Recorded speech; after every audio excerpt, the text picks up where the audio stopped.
This next section will be a primer on how these scam detection extensions work. It's not a primer on how they should be used or how a regular user would use them, but our goal as pen testers is usually to understand something just enough to be able to begin testing. So we'll demonstrate a few different things, how these extensions intercept and scan requests before final approval within MetaMask.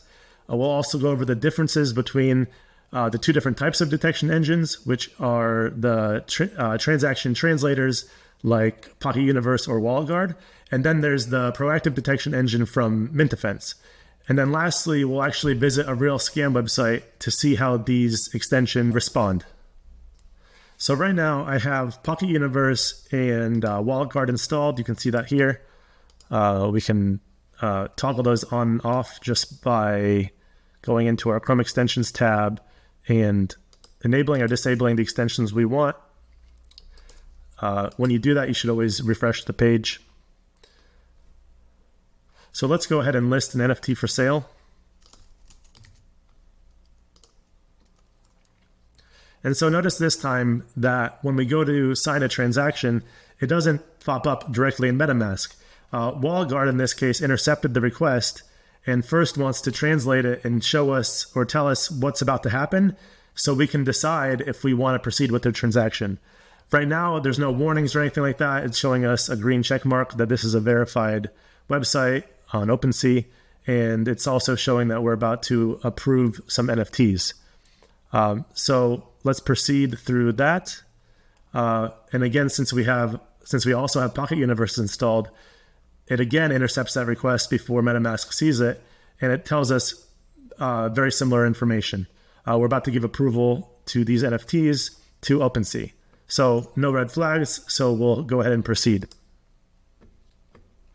And then finally it arrives in MetaMask, and we can go, and at this point we'd be able to confirm or reject that transaction. But let's compare that to how Mint Defense handles this same type of transaction. So we'll uninstall, or we'll disable WalletGuard, we'll disable Pocket Universe, install Mint Defense, go back to OpenSea, and we'll refresh our page. And let's do that one more time.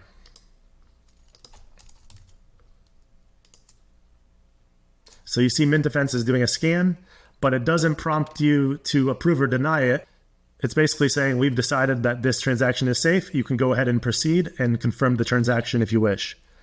So that was a genuine transaction generated from OpenSea using OpenSea's contract address. But what if we want to start understanding a bit more about how these transactions are being handled by these extensions, or how they're being scanned, or what exactly are they actually checking for? Because at the end of the day, we're pen testers, we like to reverse engineer things, and we want to push things to its limit. So let's open up console, and we're going to use that script we used in the previous video, and we're replaying the same request now.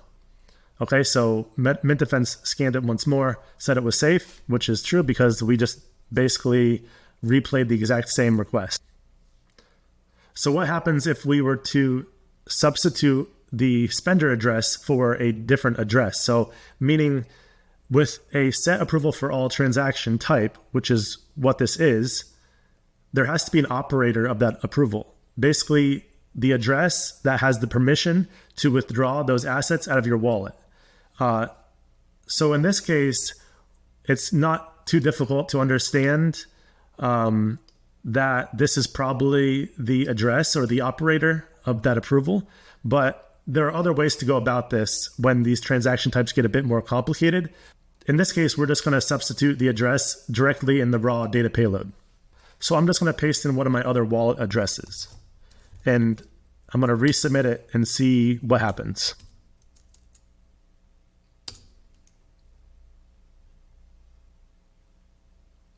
Okay, so in this case, Mint Defense says this is a scam.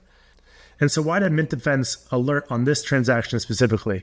And we can most likely assume that's because Mint Defense saw that we're trying to execute a transaction on OpenSea using a spender address that does not belong to OpenSea. which could mean an attacker was able to inject their own wallet address into the approval request so that they would become the operator and spender of the NFT once the victim signs the transaction.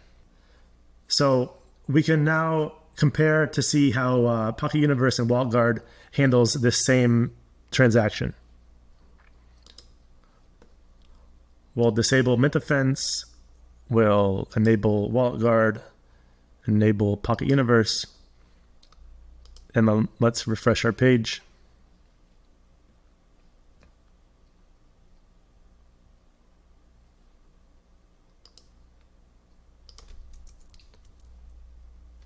And so we still have that same address set, my other wallet address.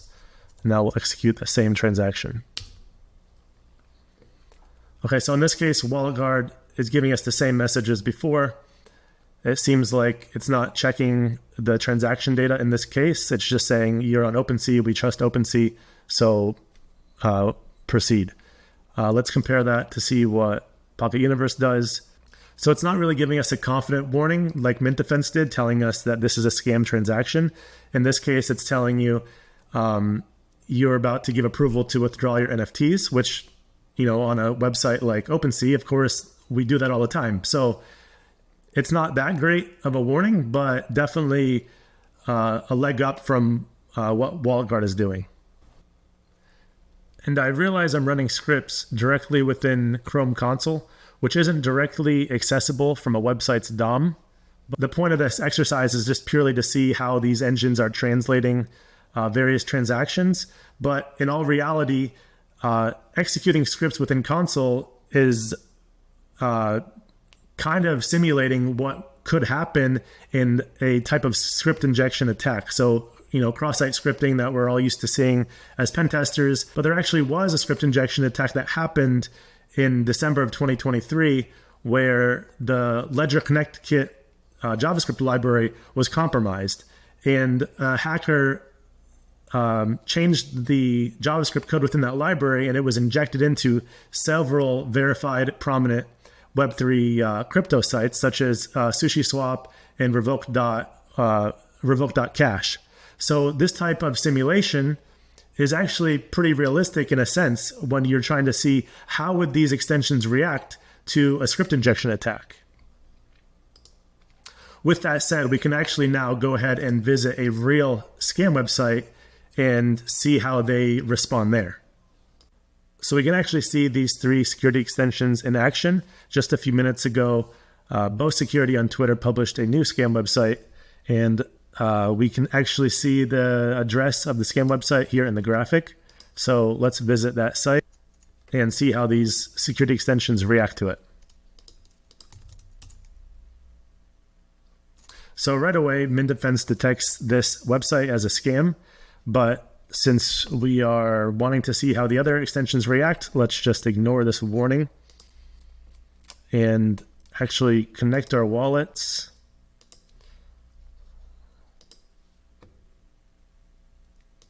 Looks like it connected.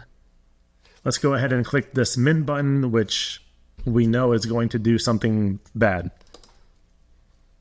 All right, so first WalletGuard sees the transaction request, and it's showing that it's trying to take this pirate NFT out of my wallet.